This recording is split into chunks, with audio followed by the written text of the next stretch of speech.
All right, everyone. Hello, welcome. My name is Nell. I use she, her, hers. I am the AAA's Accessibility and Meetings Coordinator. It is 1 p.m., and so I'm going to go ahead and get us started to be respectful of all of our time. Thank you again for joining this webinar where we're going to be talking about accessibility support for live streamed events, all of which all of you are participating in live streamed events. So thank you for joining. We're really excited at AAA to be establishing these accessibility standards so that way raising our voices can be as accessible as possible to as many of our attendees as possible. So thank you for taking the time and the effort to learn these new skills alongside with us. What we're going to be doing today is I'm going to be going through the resources available to you on the American Anthropological Association's website. So I will share my screen at that point, but throughout this entire call, please do not hesitate to let me know if you have any questions. If you have any questions, you are more than welcome to go ahead and type them into the chat. And when you get them in the chat, I will stop and answer them immediately or say we'll get to that in a later moment. If you're unable to use the chat for any purposes, what I will ask you to do instead is to use the hand raise feature or any of the features to kind of on your Zoom participant profile. So that way you can alert me to the fact that you have a question that you need to ask verbally. At that point, whenever we have a good pause, I will ask you to unmute yourself so you can ask your question verbally if you have that access need. Additionally, for access need purposes, we ask everyone to otherwise stay on mute and off video to minimize visual and audio distractions during the call so everyone is able to access the information without getting any kind of sensory overload. So with that, I'm going to go ahead and get us onto the website so we can talk through the resources. And again, I really emphasize, please do not hesitate to ask questions along the way. This is a lot of new information, and I am more than happy to provide support and answer questions. So I'm going to go ahead and share my screen. Share. Give me 1 minute also, so that way I can open up my Zoom features, so that way I have no problem in actually answering your questions as they come along.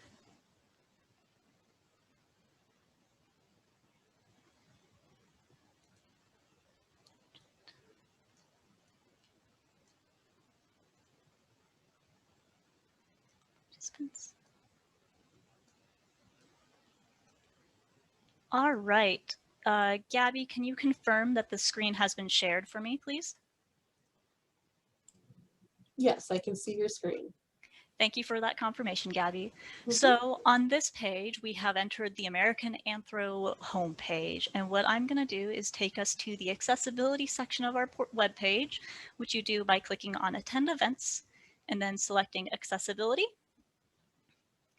This takes us to americananthro.org/accessibility. And on this page, if we scroll down on the left-hand side, there's the link called Collective Access in Raising Our Voices. So when you click on that, that takes us to the americananthro.org/ROV_collective access page. The reason I am providing that information is so that way if anyone cannot access any of the links that are being posted on the website, on the chat, then that way everyone has access to it. And I don't believe I actually provided an accessible introduction. My brain is blanking for a moment, so just in case, I'll review that in a moment when we get to that instruction on this page. So on this page, we're on the Supporting Collective Access During Raising Our Voices 2020 page, and we're all really excited for you to be joining us and to be supporting collective access. Collective access is a term that has been used by Mia Mingus and Sins Invalid, which are disability justice individuals and a disability justice group who's really emphasizing making sure that our spaces are more accessible so more of us can be a part of it. So this page is going to provide specific instructions for your live streamed event. We're going to click on the live streamed events link under the interactive table of contents. And this section goes through the required and recommended features for interviews, conversations and debates, and for round tables and town halls. So starting off, basically the requirements for you as a live streamed event participant are going to be the same across all three of these types of events. They're going to include providing us a list of terms, an accessible introduction, announcement of each speaker prior to speaking, and visual descriptions of relevant visual moments. What are recommended for each of these events are accessible Word documents with an outline provided so people can follow along. And then the one difference between interviews, conversations, and debates and round tables and town halls in regards to preparation is that interviews and conversations or debates do not have the space for slides. There are no slides to be used during these events. However, round tables or town halls may have slides, in which case they will need to be made accessibly. So I'm going to go ahead and start with the list of terms required feature. And I'm going to click on this link, that's the list of terms link, which will take us to a much lengthier virtual presentations guidelines page, which you can review on your own time, at your own pace as you need to, because there's a lot of information on here. But what I'm going to talk about first is the list of terminology. We request a list of terminology from all presentations and events during Raising Our Voices, primarily to support our CART captioners and in the instances where we have ASL interpreters, ASL interpreters. CART will be provided for every single one of your live streamed events during Raising Our Voices. We're really proud of that, and we're really excited to be able to provide this accessible tool so that everyone may easily engage with the really important material each of you have to share with attendees for Raising Our Voices. And so with that, the list of terminology is essentially a way to support CART captioners and ASL interpreters in preparing for your event. CART captioners should be able to program specific terminology into their programs so they can actually adequately and accurately portray what you're speaking about, and ASL interpreters can identify the signs that will be most helpful for terms. So when you're creating your list of terms, you identify the following: key technical words, acronyms, proper nouns, names, keywords and phrases in spoken languages other than English, and any other languages beside English used during the presentation. We actually have a template available for you to use and download, so we recommend you collectively as a presenters for your event talk through what terms you might have during the presentation, so that way you can prepare your list of terms and share them with us so we can share them with CART captioners and ASL interpreters. At this point, I am going to go ahead and pause and read the questions that have come in. So please give me 1 second.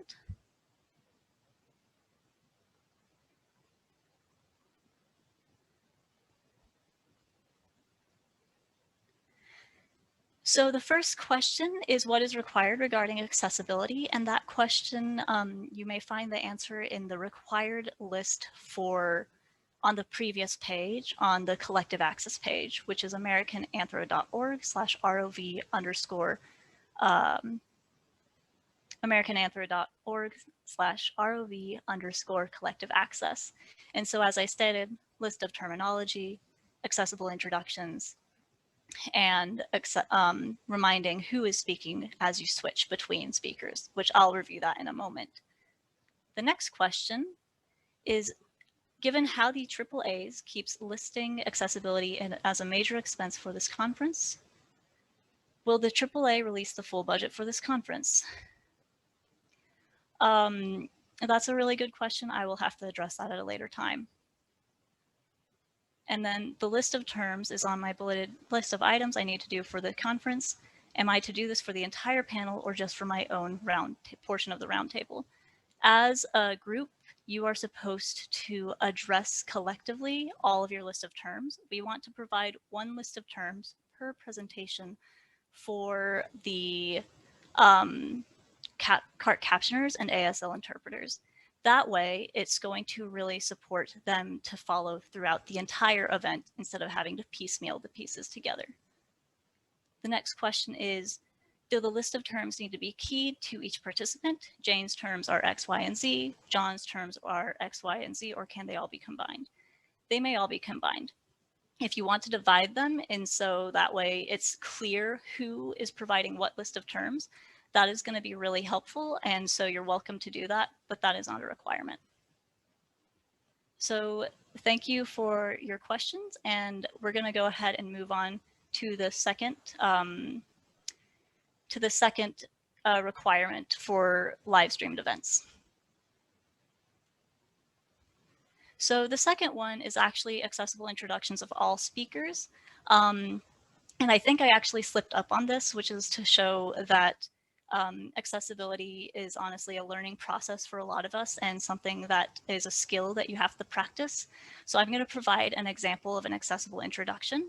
Hello, my name is Nell. I use she, her, hers. I'm a white woman with short black hair, wearing a black headset, thin-rimmed glasses, and I've got a fun white shirt on with some paisley patterns on them. Behind me is a tan background with the AAA logo, and I am the AAA's Accessibility and Meetings Coordinator. All of this is to provide visual context for anyone who may not have access to the visuals on the screen. And so every speaker is asked to provide that information. And then, so that's something that you are encouraged to practice beforehand, and it's on your task list also, and that example is also on your task list. The next required feature is that there's an announcement of each speaker prior to speaking. And so, for example, if I was speaking with one of my colleagues from the AAA office and they were switching between us, I would say, "This is Nell," after they finished speaking. And if somebody else were to come in, they would introduce themselves. For example, "This is Jeff," or "This is Gabby." And this helps people follow along in the conversation, regardless of who is speaking. And so that's also kind of a difficult thing to pick up, but it's really encouraged to practice that beforehand and remind everyone at the very beginning that this is something you'll be doing throughout your live streamed event. And finally, what are relevant visual descriptions of relevant visual moments? So this is important, for example, if you're doing a kind of cool multimodal video presentation for your live streamed event. So if I were, for example, playing accordion, I would actually be mentioning that, hey, I've got an accordion on my lap, right? Or if you're playing a guitar or any kind of instrument, you would include that, but you wouldn't have to say that you are now actually pressing X, Y, or Z key or strumming X, Y, or Z string. You just need to mention that you have an instrument. Alternatively, if you have a model with you, then you would describe that model. So you might not have any of those moments. It might just be a discussion in which you have no relevant visual moments, and so you don't need to worry about that if that is the case. So I'm going to pause and check in the new questions that are coming in. So the accessibility lists and documents are required by the 29th, and there is not that much room and flexibility for extending that requirement. If you do need an extension, please email accessibility@americananthro.org, but we need to review those, and so that is why that deadline is a bit earlier. The next question is, in the descriptions, it sounded like panelists will all have the AAA logo in the background. Is that the case? What color will that be to use for the accessible intro? That's a good question. You actually don't have to have the AAA logo in the background. This is just my example of what I have been using, right? So that's an example, but if you're in a different background, somebody might say, "I'm just sitting in against a white wall behind me," right? Or in an office space, and that's it. So it depends on your context. And then another question is, how in depth do we need to go with the accessible introductions? You do not need to go that in depth. You need to go as in depth as you are comfortable sharing. So I say I'm a white woman with short black hair because that's what's important to me. In other contexts, I might say I'm a light-skinned Polish woman, right? So it just depends on the context of where you are, who you're working with. There's a lot of identity factors included in this. So you just kind of need to hit the primary visual cues that are going to be those important social contexts, basically. Next question, can we discuss accessible introductions and how to handle situations where people may be uncomfortable describing that? So yes, with that regard, as I said, it really is a comfort thing. So our descriptions for the accessible introductions, I'm going to go ahead and click on that link. The provisions we ask for it's really the detail and depth is dependent on you. You can go as detailed or as little detail as you want. Just really highlight the key points in that case. And that's what it comes down to. And then the next question is, where is our task list again? If you did not receive a task list, please email AAA-meetings@americananthro.org, and we will be able to make sure that you get access to that task list. It is to the conference portal, so that way you're able to access your individualized task list independently.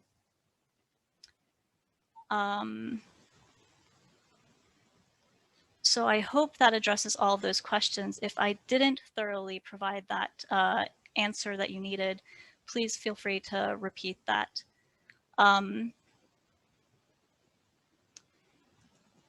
And I'm going to go ahead and go back to the collective access page and go to the recommended features point, and then I'll get to the slides point. The recommended features is that we're asking for interview outlines, conversation outlines, or debate outlines in accessible Word documents. We have a page providing Word access tips. I'm going to go ahead and open that. So on this page, americananthro.org/Word access tips, this page provides information about how to create an accessible Word document. If you're able to provide an outline of what your panelists are going to be talking about, great. That's really helpful for a lot of people with different access needs for different purposes.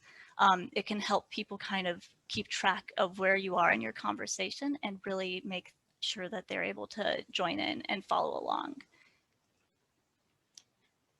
So then I'm also now going to scroll down to the roundtable and town hall required and recommended features to talk a bit about slide use. Roundtables and town halls are welcome but not required to use slides. If you do use slides, they need to be accessible. So just like the accessible Word document page, we have an accessible PowerPoint page, an accessible PDF page. I'm going to open up both of these pages just to give a quick glance at them. The accessible PowerPoint page is at americananthro.org/PowerPoint access tips. And so this kind of just talks about how to develop the designs of slides and how to confirm the PowerPoint accessibility. And so we encourage you to review this page and use it based off of your needs if you're providing slides for your live streamed event. And then on the PDF access page, this is also americananthro.org/PDF access tips. And on this page, we talk a bit about how to create an accessible PDF with the recommendation that you do an accessibility check on either your Word document or PowerPoint before you create the accessible PDF. So that way you have some standards put into place before you then print the PDF and go through it and make that accessible also. So these are all resources we encourage you to review as you create your documents. So I'm going to go ahead and close out of these two and check out the questions again.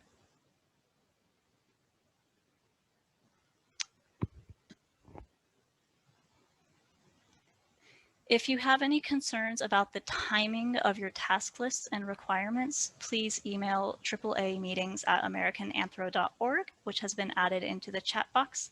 But Gabby, if you could add that again, that would be helpful. And then if you have any questions about accessibility requirements specifically, you would email accessibility@americananthro.org. But in short, these are all of the requirements that we have requested live streamed presenters to provide. It's really a lot of work regarding the preparation of how you're going to present yourselves during the events. And beforehand, the thing that's most important for us to provide our CART captioners is that list of terms. So just kind of repeating those requirements for interviews, conversations, or debates, and roundtables and town halls, its list of terms, accessible introductions, announcements of each speaker prior to speaking, and visual descriptions of relevant visual moments. And then the recommended features for all of these are outlines provided in advance as an accessible Word document. And then for roundtables and town halls specifically, if you choose to use slides, then you need to provide accessible versions of the slides. So that way, anyone who is joining in is able to access those slides independently of relying on Zoom and its visual cues. So I'm checking in on the questions again.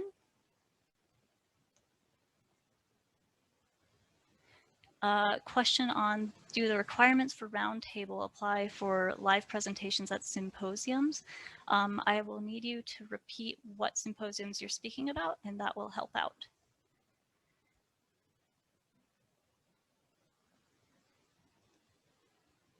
And then to address what are the list of terms, the list of terms provides a list of terms for CART captioners, ASL interpreters, and anyone else who needs assistance, just following along with what you're talking about. And so those include like key technical language, jargon, acronyms, names, things like that. For the people who will be using slides, they will be provided in advance on the presentation portal.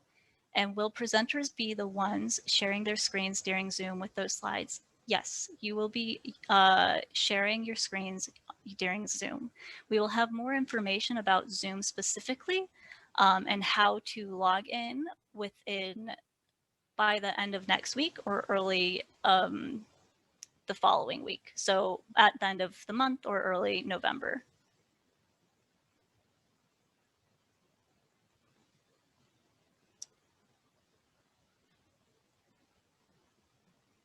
To confirm, yes, interviews, not roundtables, excuse me, interviews and conversations or debates do not have the space for slides. And so roundtables and town halls do have the space for slides.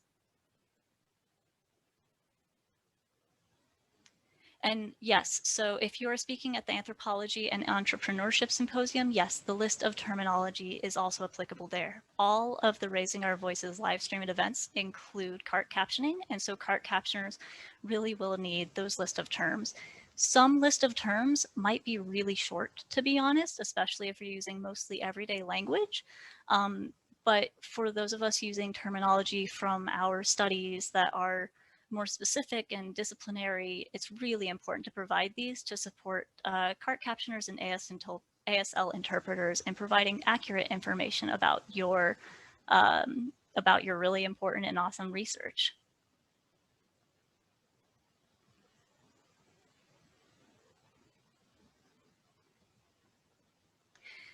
And yes, to confirm, you will be receiving information about how we are providing support for your Zoom session and how to log in. That is still in work in progress, but you will have that information available to you soon.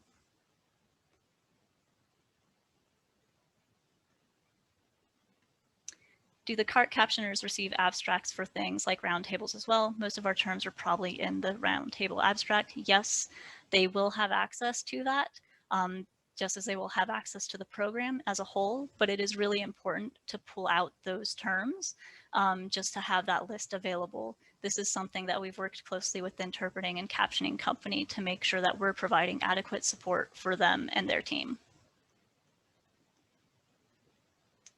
All right, I see we've got one hand raised, so I'm going to go ahead and ask Sumi to ask the question verbally.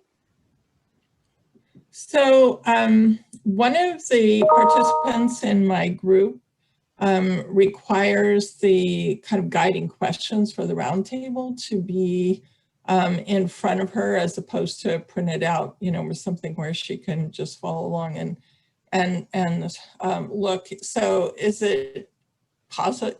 Will it be okay for somebody else in the group to use their screen share to post it? And does that mean it has to be accessible for everybody who's watching, or is that just possible to have that one person be the person who's looking at it? If I'm understanding your question correctly, and this is Nell, that person who is using that information as a format to review for their own sake, that doesn't, if somebody else needs to share that screen on their behalf, that's absolutely welcome. Okay. How you share your screens is honestly dependent on the group of people you're working with. Okay. If it is only kind of like an access support, then it doesn't need to be shared. So it just depends on the purpose of what you're using it for. Does that answer the question? It does, actually. Thank you very much. Great. Thank you so much.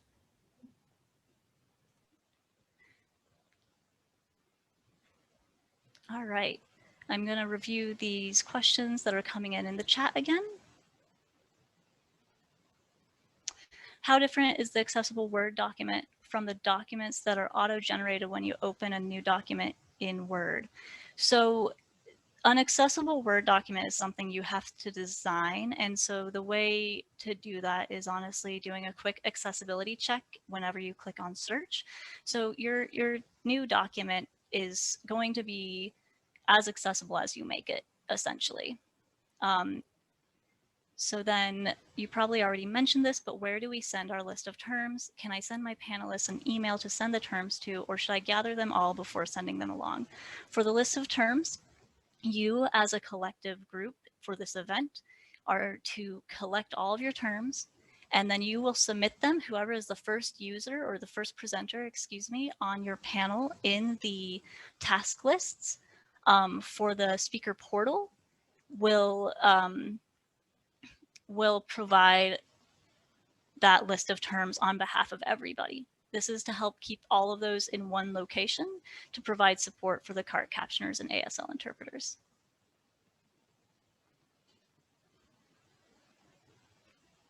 So this question is, can we use slides? Can we show a video clip? And can we have a 20-minute Q&A?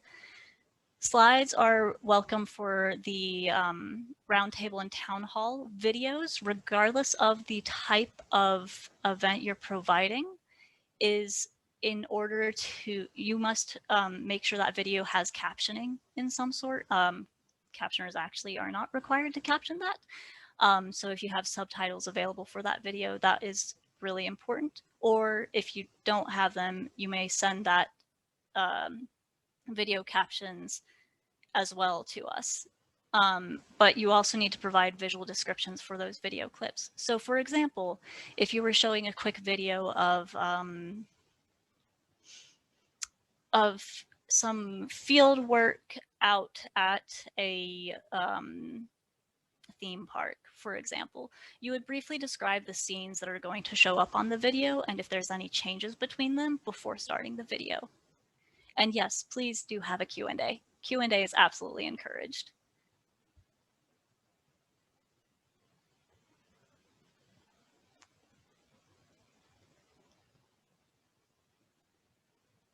Everyone in the panel does get a list of requirements and links. The requirements, the task lists vary for person to person, but the first presenter, whoever's the organizer, whoever's the first presenter, is primarily responsible for gathering those collective resources to upload to the website. The reason we are doing this way is that it helps us also get that information on the online program. So that way, anyone who needs to download those additional resources in advance are able to download them and review them, whether during your event or alongside your event. So if there are questions that come up in the Zoom chat from the audience, is there an accessibility protocol for reading the question aloud, or will that be covered in the Zoom instructions that are forthcoming? Yes, that is a really good question. And similarly to how I've been reading aloud those questions, we are also asking people to read aloud and revoice the questions that come in through the Q&A function. During the event, the chat will be turned off, so that way it's only available to send technical support questions to our team.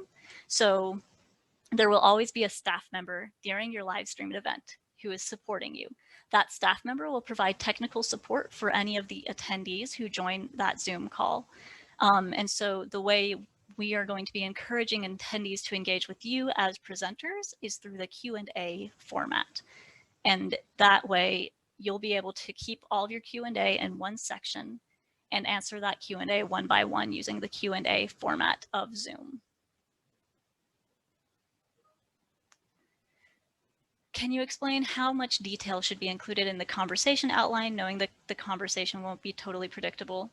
The amount of detail doesn't need to be that heavy. It just needs to give a quick, brief outline for this is what we're discussing, this is what we're covering, and that's it. So it doesn't have to go into so-and-so will talk about this, so-and-so will talk about this, or any kind of verbose explanations of what you're discussing. Just provide a quick outline of how you'll be talking through the session. So for example, if you have an interview, you might already have those questions outlined. So just send in those questions and that will provide enough information for what to expect during your event. To clarify,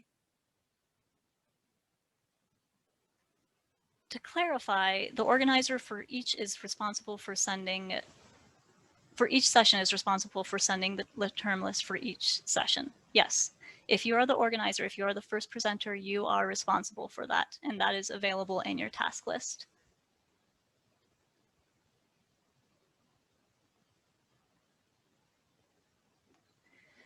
And then can you clarify what the Q&A feature on Zoom is? Is it different from the chat feature? That's a great question. Yes, it is a different feature. So during these events, you will be in the webinar, Zoom webinar format.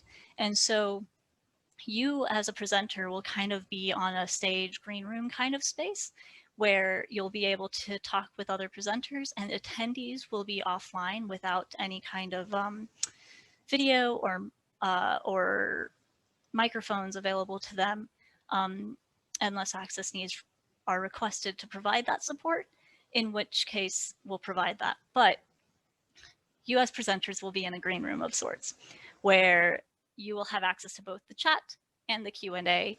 The attendees will only see the Q&A and the chat as a way to talk to us as the organizers, but not to each other. So that Q&A is a separate feature that you will be able to follow along during your presentation. Another follow-up for the Q&A, does that mean our live streamed events will be a webinar format? That is correct. It will be a webinar format, and you will be able to see the number of participants just as you would in any Zoom, Zoom platform.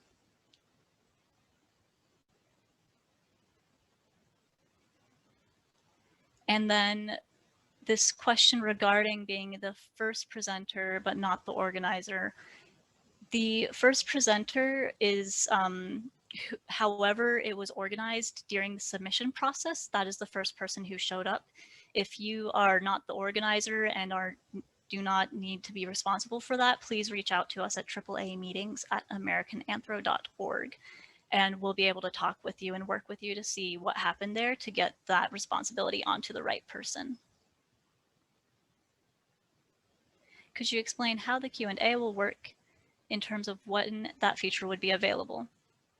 And then I have never used the webinar format. Are you going to explain more how that works?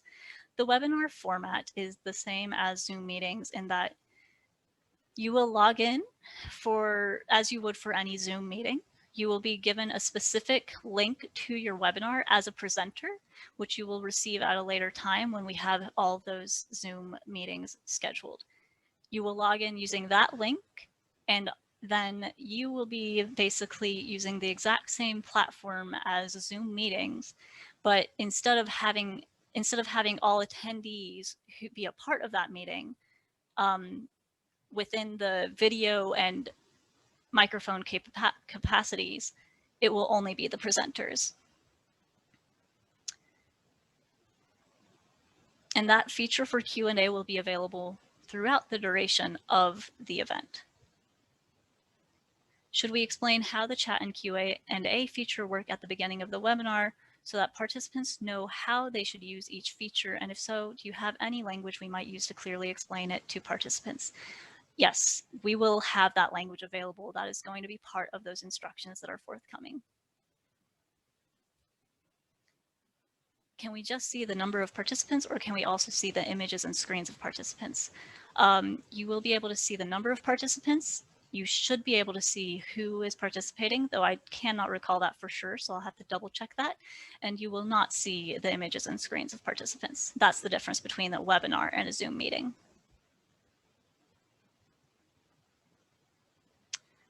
Are there any other questions that have come up throughout all of this? I really appreciate all of the engagement, and I hope we're able to address all of these questions that have come up. But I'm still going to give some space for any other questions that might have come up. How does the Q&A function operate? So the Q&A function operates in that attendees can put in a question independently. They can actually ask it anonymously as well. I think I'd have to double check on that. I might be wrong, so forgive me if that was me misspeaking. Questions can be voted up, so that way attendee or the presenters can identify which questions are going to be addressed first. They can indeed be anonymous questions, and how they show up is kind of a list. So instead of in the chat format, you have this list of questions that you can identify that you're going to answer live speaking, or you may answer by typing out. The presenters may answer the question by typing it out.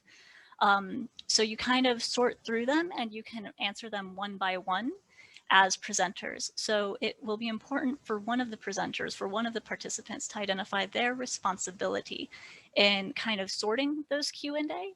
But we will provide a lot more information for how that works, in these Zoom instructions that are forthcoming. And thank you for your understanding, Anna Maria. I appreciate that. I'm wanting to make sure that we address all of your questions. This is all new for all of us, and so we're trying to do our best to provide the support necessary and supportive of everyone who's joining in on this experience with us. Will this webinar, video and chat, be available online later? Yes. So thank you for asking that question. It's a really important one. This video is being recorded. As soon as I get the captioning updated and uploaded, this video will be sent out along with a list of all of these resources, so that way you can review it on your own time. And you will also have access to the transcript so that you can kind of skim through all of these answers. Will we be talking about accessibility in View on Demand events and workshops? Workshops is a separate discussion, and we will provide that information later. But for the View on Demand stuff, for any of the events such as podcasts, talks, 3-minute thesis, we had one of these webinars earlier this month. And so that is actually on the americananthro.org/ROV_collective access page. It's on our Able player, and you can review this webinar recording and also actually access that transcript individually if you need to review that at a later time.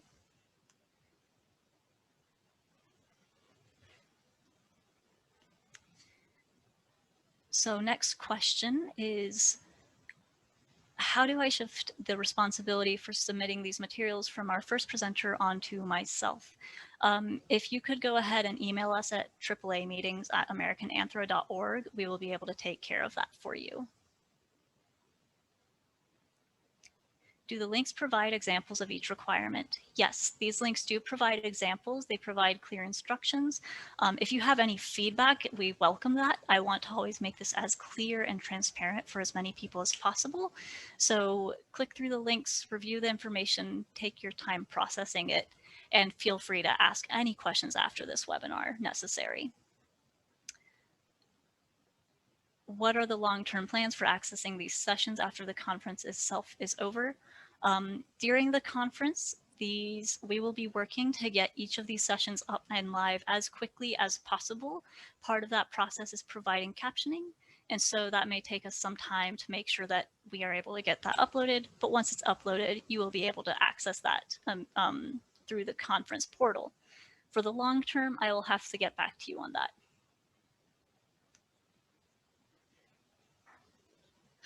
One of our workshop organizers wanted to know whether they are responsible for closed captions. Can I find that info there? For workshop questions, we're still working out those logistics. This is specific to live streamed events during the Raising Our Voices period of time between November 5th and November 14th. So for workshop questions, please go ahead and email us at accessibility@americananthro.org, and that set of requirements will be developed at a later time and provided at a later time. Are these requirements applied to on-demand presentations as well? Yes, there is a separate set of requirements for View on Demand. I'm returning to the table of contents. If you click on View on Demand events, each specific event has a separate set of requirements due to the nature of that event. So if you have a View on Demand event in addition to your live streamed event, please review these, and please feel free to ask any questions you have at accessibility@americananthro.org. Will we still be able to use the chat to share any material with our audience? The chat will be not, that's a good question. I'll have to follow up on that actually. We're still working out those logistics. And then if our session is at the end of the day, can it run over the allotted hour? So every session is provided 1 hour. At the end of that hour, it ends. And so once it's done, you are invited to go to the hallways, which will be provided as a separate link in a Google meeting room where you'll be able to continue your conversations. But every session is allotted 1 hour of time. And this is both to provide support for captioning, to make sure that that captioning block ends at the 1 hour. Because we are providing captioning for every single session, we need to respect that captioning hour that we have. I see a hand raised. I'm going to go ahead and ask Sumi to unmute. And before, oh, go ahead, Sumi. So I already started to prepare the 2 documents, the questions, the guiding questions for the roundtable, and terms and definitions, and people are continuing to send me terms to add to that document, but I type them as, you know, regular Word documents. And I'm wondering if it would be possible for me to send those documents to one of the other participants in the roundtable and transform them into accessible documents. Is that something you can do after the fact, or do I have to just start from scratch? Yeah, you can. So with accessible Word documents, it's, I'm going to go ahead and open up that page. But you are welcome to send it to whoever you need to provide that support. So all of these access guidelines, we recognize that every one of us may have support needs and access needs. And so if you need to work with somebody else to get that met, that's okay. And if your access needs are related to what we're asking for and you need support on that, then you're also welcome to reach out to us. That applies to everyone. So if you have an access need related to creating these accessible documents, then you email us at accessibility@americananthro.org, and we provide that support as well, or provide instructions for alternative ways of getting that met. So I've opened up this create and confirm an accessible Word document page. And I'm clicking on the link confirming Word document accessibility. The way to do so is that in your word search tool, you type in accessibility, and then the accessibility checker shows up, and it'll tell you everything that may be inaccessible that needs to be updated. If you have nothing, you're good to go, and you don't need to worry about it. But that's not necessarily, if you want to ask somebody else for assistance with that, that's welcome. Absolutely. You just need to upload it. All right, great. Okay, thank you very much. Absolutely. Next questions. Can you confirm the deadline for completing these tasks? Thank you for that question. Yes, it is the 29th. We are asking all of these tasks to be completed by the 29th, so that way we're able to review everything and confirm they are good to go. And so we have enough time preparing the materials to get onto the website, so people can access them during Raising Our Voices as the event. Is it possible to add another participant to a roundtable at this stage, or is that not an option anymore? We cannot add any participants at this stage. All sessions have been reviewed and have been peer reviewed, so we cannot add anyone at this stage. Our live stream session appears to be scheduled for 90 minutes rather than 1 hour. So are the final 30 minutes Q&A. I will need to review that. That feels off. So the way you address Q&A is honestly dependent on you as the presenter and how much time you want to provide for that within your 1 hour time slot. If you've been scheduled for 90 minutes, I'll need to double check on that for you.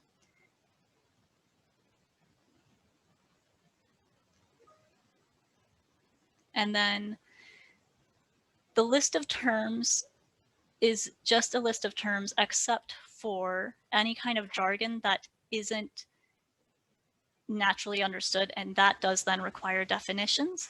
The reason for those definitions is really for ASL interpreters, so they know how to sign it correctly. So that definition can be really helpful for ASL interpreters and also people who are trying to follow along in general who may have an access need related to language. So please give an example of what accessibility means in a Word document. So an accessible Word document is really developed in such a way so that screen reader users and blind and low vision users can engage with it accurately. So I'm going back to the accessible Word document page. And so what that includes is design choices, such as what font you choose to use. It includes color choices. It includes the avoidance of tables. It includes, especially important, providing alt text for any images that are included if you have images. It includes contextualizing URLs. And so all of this is explained in the accessible Word tips page we have provided. Are the hallways to continue the conversation specific to the event? And will all people, presenters and attendees, have access to that link? That's a great question. Each hallway, there will be 4 hallways because we will have 4 channels, so 4 events taking place at any one time, will be in correspondence with that channel. So if your event is taking place, you will have a hallway in correspondence with it, and you will be encouraged to join that hallway. And yes, presenters and attendees are welcome to join. It's just clicking a link in the online portal. Do we have to provide definitions of words from non-English languages as well? No, you do not need to do that. The importance for providing information about non-English languages is to ensure that the captioner can identify that they can't caption at that moment and that some other language is being spoken, unless it's a phrase or term that can be coded in easily. That's a good question. Are there going to be ASL interpreters for roundtables? Some will have them. we are still working through that list, and the ones that will have them will be listed specifically on the website. And additionally, anyone who has an access need related to ASL interpretation is welcome and encouraged to ask us for additional panels that they may be interested in attending, so we can get ASL interpreters on those. So all sessions will have CART captioning available, and some sessions will have ASL interpretation. And then, do you have an accessibility checker for Word like Canvas has? Yes, if you type in accessibility in the search bar for Word, also for your PowerPoint, then you'll be able to check out the accessibility of your Word document or PowerPoint document that way. All right, so I see we are at 10 minutes until 2. So we still have time for questions, but I'm just pointing that note out so that way we know where we're at. And I'm happy to keep answering questions. Thank you for all of these questions, and thank you for joining us in this journey on accessibility to make this space as inclusive and accessible for as many attendees and presenters as possible.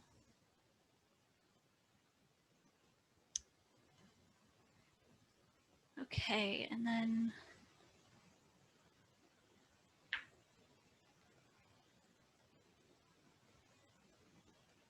I'm very happy to provide as many clarifications, excuse me, as necessary.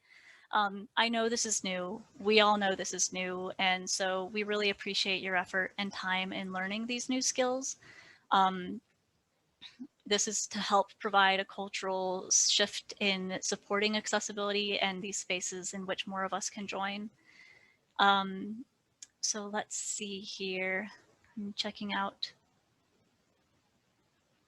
Thank you for the kind comments, everyone. And what is a hallway again? The hallway is a space that you'll be able to join after a live stream session to continue the conversation from the live stream session. And there will be more information on that sent out as we get that finalized.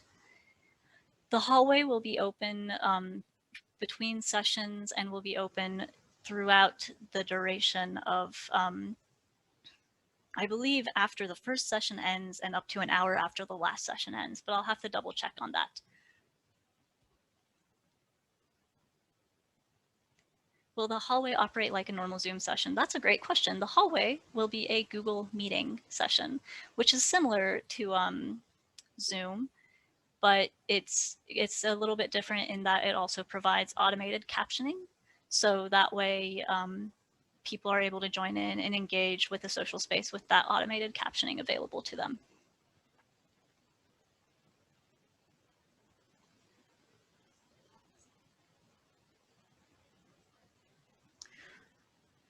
All right, we've got about 5 minutes left. If I did not address, I see a hand raised, so I'm gonna ask Sumi to unmute for that again. So feel free to ask that question, Sumi, while I address the next one. Will the hallway be open during sessions? They will be open. So imagine it just like a hallway in a conference. When you're done with your session, you can walk out into the hallway and continue the conversations that way. And you're welcome to leave it and join sessions after you've completed your conversation in the hallway. No, I think my hand was up from the last time. I didn't raise it again. I'm sorry. Oh, got it. No worries. I'll go ahead and lower your hand. Thank you, Sumi. All right, thanks. And then, do we have to be enrolled in something to access Google Meeting sessions? That's a great question. I'm going to go ahead and verify that before answering it. I do not remember at this time. Can you create smaller breakout rooms in the hallways, or will the conversation then be everyone in the hallway? The conversation would be everyone in the hallway, but your hallway will only be specific to your specific session, or for the sessions of that entire day in your time slot. So that's not going to provide the space for breakout rooms.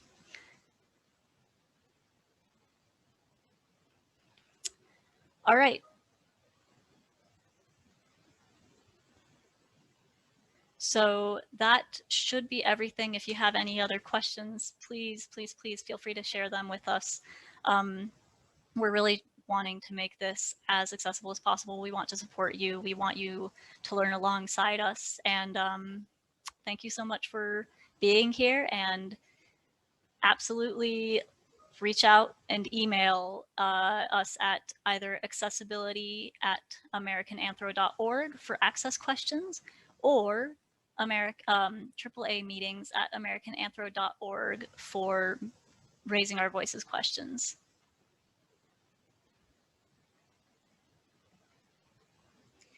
Have a great rest of your day, everyone. And if you have any other questions, I'll keep answering them as well. So we're here to help. When are you sending out the program? There is an at a glance program available. If you go to the home page, and you can click on the preliminary live stream program. And this is our at a glance program. It's a PDF, but then the online program will be available a couple of days before Raising Our Voices really gets started. And then this recording will be available up to a week following the conclusion of this event. And as soon as it's available, everyone will get an email with this link. And how do you access the meetings that you want to attend as an attendee? You will have access to that through the event portal, which will have more information about that also at a later time. When that goes live, everyone who has been registered for the meeting will have access to it. So make sure to register if you haven't already registered also. And Nell, I believe Martha asked, what is DEI? I don't know if you addressed that. Thank you, Jeff. So this is Nell. DEI is diversity, equity, and inclusion.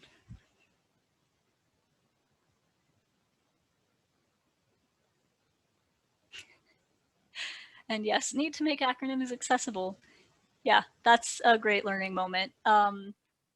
Whenever using acronyms, spell them out, say them out the first time you use them.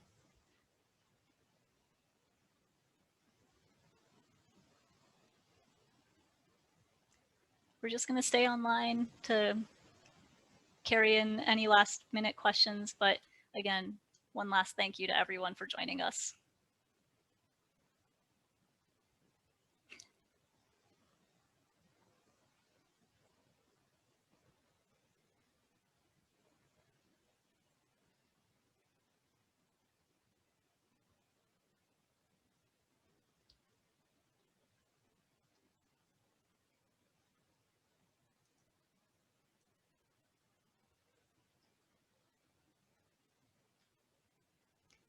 To present, you do need to register as for the event. So to register, go to americananthro.org/register.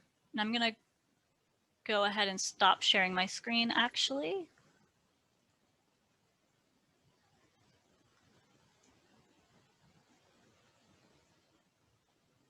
And then the next question is, are there any available free day passes for us to give to students and prospective members, etc.? There are student bundles for classrooms that can be bought. And so we encourage you to go check out and learn more about that at americananthro.org/ROV_pricing. And that way you can check out what options are available to you and work with our membership department to get that option available for your students.